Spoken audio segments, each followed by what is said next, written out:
We're moving to the fight against illicit drugs, where the National Drug Law Enforcement Agency has announced the forfeiture of a multi-million-naira mansion located at Victoria Garden City in Lagos. And this mansion was used as a clandestine laboratory for the production of meth by a convicted drug baron.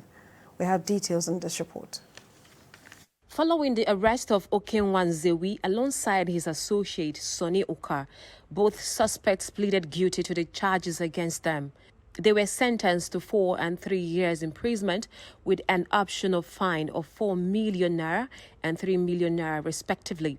The NDLEA also filed a civil forfeiture charge against the building used as laboratory at the Federal High Court in Lagos, which initially granted an interim forfeiture order that elapsed on 6th December. NDLEA operatives also arrested various suspects in different operations across the country, including a 75-year-old granny arrested in Oshodi with large quantities of cannabis and liters of codeine syrup. She claimed her son, who is now at large, supplied her the illicit substances, which she retailed.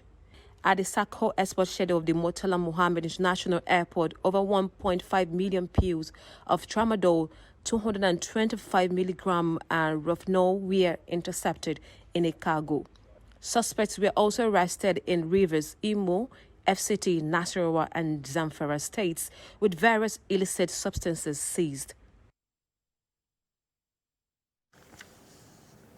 Well, in a related development, the National Drug Law Enforcement Agency also seized 10 bags of cannabis sativa weighing 100 kilogram owned by a drug dealer in Nasarawa State. Well, operatives busted the scene when they got hint of the illicit drug dealings in one of the schools in Lafia local government area of the state. The drugs were concealed inside the ceiling of the school, and the deals were facilitated by the school's security personnel. The state commander of the NDLEA, Peter Onche Odado, confirmed the incident and arrest of a suspect to TVC News.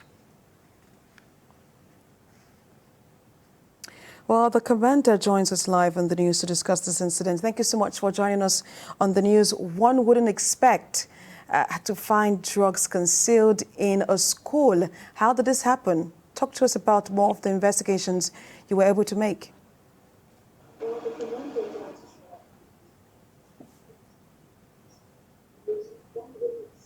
Well,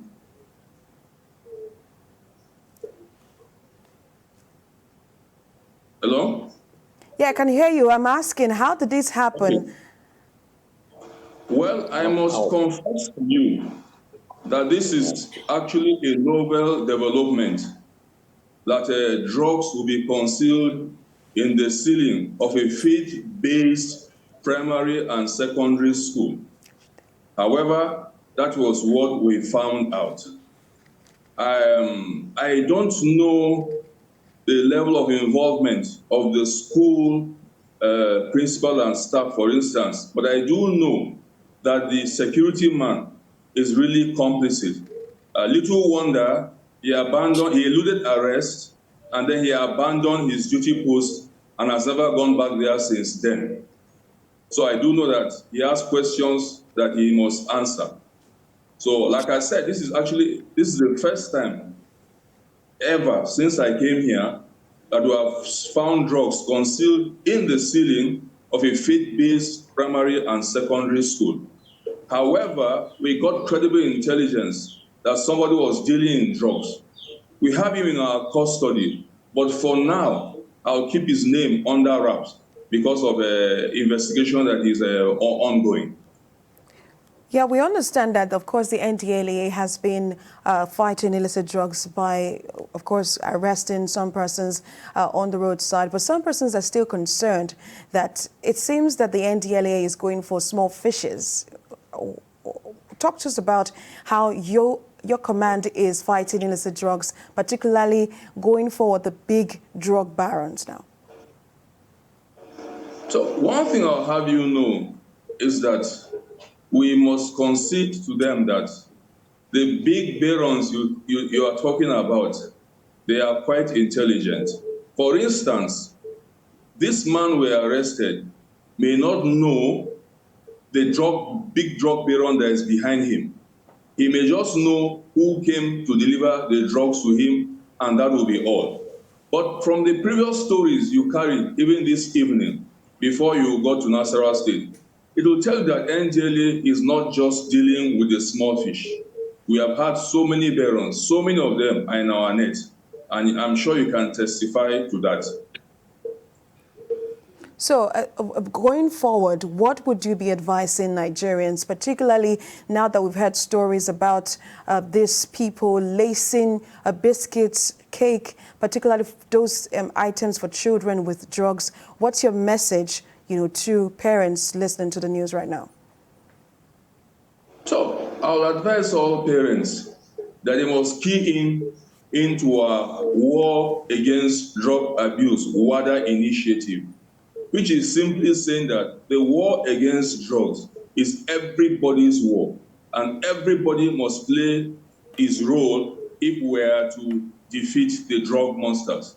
So the parents must caution their children. They must be very, very diligent. It must be, if you see something, you must say something. The NDLEA thrives on credible intelligence. We are not spirits, and we are not in every community and in every family and in every household. So we need everybody to be our eyes and our ears. I am sure that you can testify that with a renewed vigor on war against drugs, which is championed by our General, Brigadier General Mohammed Buba Marwa, who is retired but obviously not tired. There is no hiding place for any drug dissident. So everybody must come on board. Everybody has a role to play, and everybody must play his role. We thrive on intelligence. Please feed the agency with intelligence, and you'll see even more results delivered going forward. Nasarawa State Commander of the NDLEA, Peter Onche Odaudu, thank you so much for speaking to us on News at 10. My pleasure. Thank you so much. But still...